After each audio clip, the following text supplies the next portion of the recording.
నేనేమి చెల్లింతునో. ఏడాది దూడలనా వేలాది పొట్టేళ్ళనా,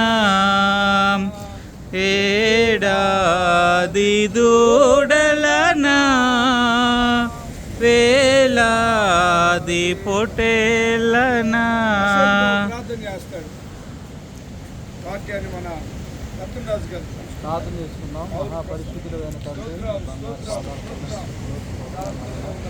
ఈ యొక్క మధ్యాహ్న కాల సమయంలో ఏర్పాటు చేసిన బట్టి స్థుతిస్తూ ఉన్నాం. ప్రాంతంలో నాయన ప్రభు కొద్ది నిమిషాలని మాటలు వివరించడానికి మేము నిలబడుతుండగా తండ్రి, మాతో మీరు మాట్లాడాలని సహాయం చేయండి. ఈ నామానికి మహిమ ఘనత ప్రభావాలు చెల్లిస్తూ మా ప్రభువును ప్రియరక్షకుడైన యేసుక్రీస్తు వారి శ్రేష్టమైన నామంలో అడిగి వేడుకొనుచున్నాము తండ్రి, ఆమేన్.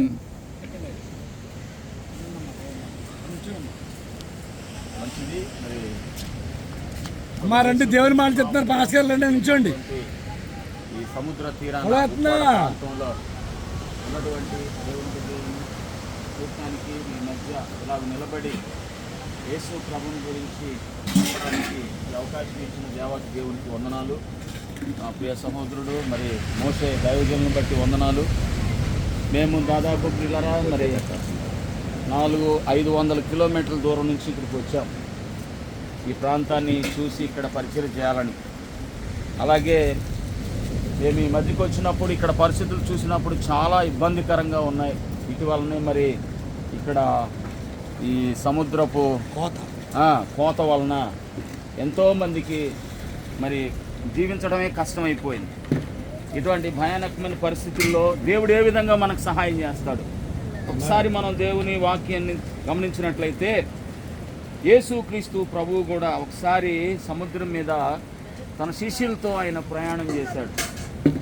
తన శిష్యులతో ఆయన ప్రయాణం చేసినప్పుడు యేసు ప్రభువారు ఆ యొక్క పడవ అమరమున అనగా ఆ పడవ ఆ చివరన ఆయన నిద్రిస్తూ ఉన్నటువంటి సందర్భం అది.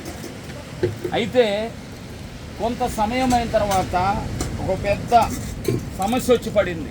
ఏమిటి ఆ సమస్య అంటే, వాళ్ళు ప్రయాణం చేస్తున్నటువంటి మరి దోణికు చాలా గొప్ప సమస్య ఎదురైంది. మరి సముద్రం మీద వాళ్ళు ప్రయాణం చేస్తున్నారు, పెద్ద తుఫాను రేగింది, మరి అలలు భయంకరంగా ఉన్నాయి, సమస్య తీవ్రంగా ఉంది.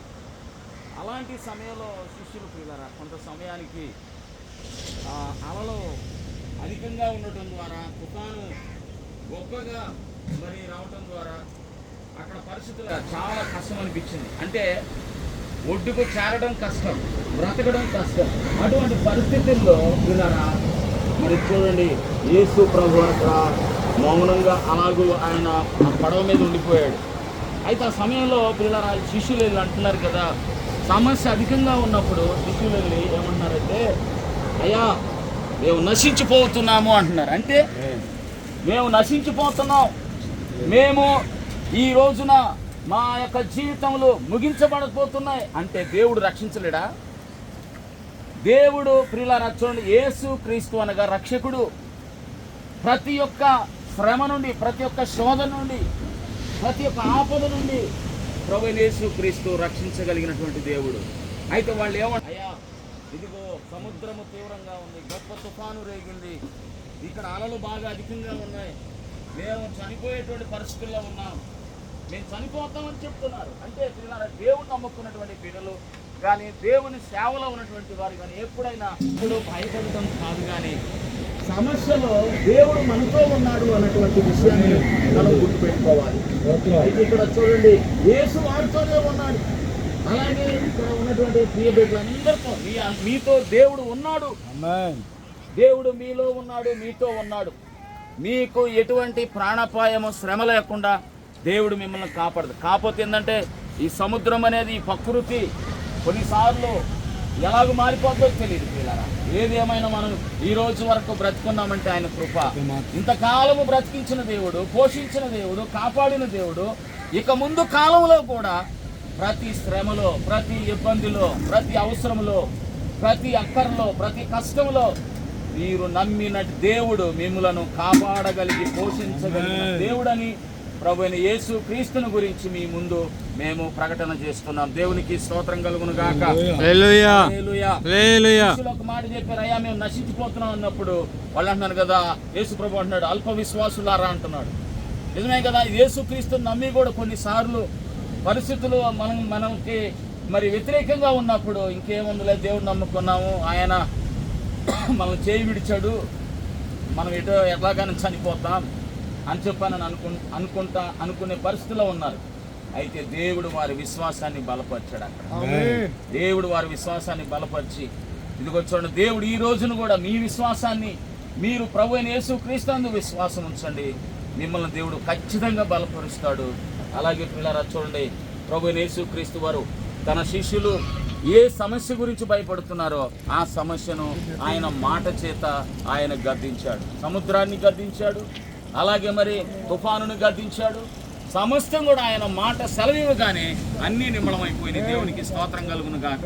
కాబట్టి ప్రభువైన యేసు క్రీస్తు సర్వశక్తి కలిగిన దేవుడు, ఆయన మాట ఎవరైతే నమ్ముతారో అది ఎంత గొప్ప సమస్య అయినా ఆ సమస్యను మటుమాయం చేయగలిగిన దేవుడు. ప్రియ దేవుని బిడ్డలారా, మరి దేవుడు మనందరూ ఉన్నాడు. మనం భయపడకుండా ప్రభువును బట్టి విశ్వాసంతో ముందుకు సాగుదాం.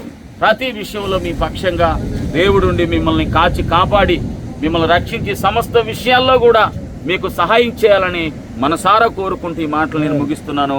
దేవుడి మాటలు దీవించును గాక. ఆమేన్. ప్రార్థన చేయండి.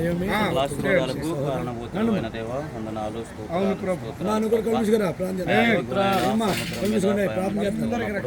అయా నువ్వు గద్దించగా నాయన సముద్రం కూడా నిర్మలమైనట్లుగా అయా నీ బిడ్డలు అందు విశ్వసించి నీ మార్గంలో పయనిస్తున్నప్పుడు వారికి నేను తోడుగా ఉంటానని చదివించున్నావు.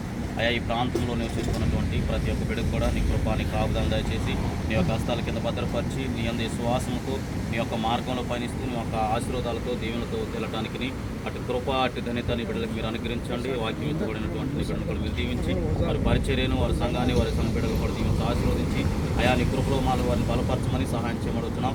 అయా ఇదిగోనైనా మమ్మల్ని కూడా ప్రయాణం అంతట్లో కూడా మీరు కాపాడి నీ యొక్క హస్తాల కింద భద్రపరిచిన తండ్రి, మరలానైనా ప్రభావ మేము తిరిగి వెళ్ళబోతున్నప్పుడు కూడా మా ప్రయాణాల్లో రాకపోకలో మీరు తోడుగా ఉండి మమ్మల్ని బలపరిచి నీ యొక్క హస్తాల కింద భద్రపరిచి సహాయం చేయమని ప్రభువైన యేసుక్రీస్తు నామములో అడుగుతున్నాం తండ్రి.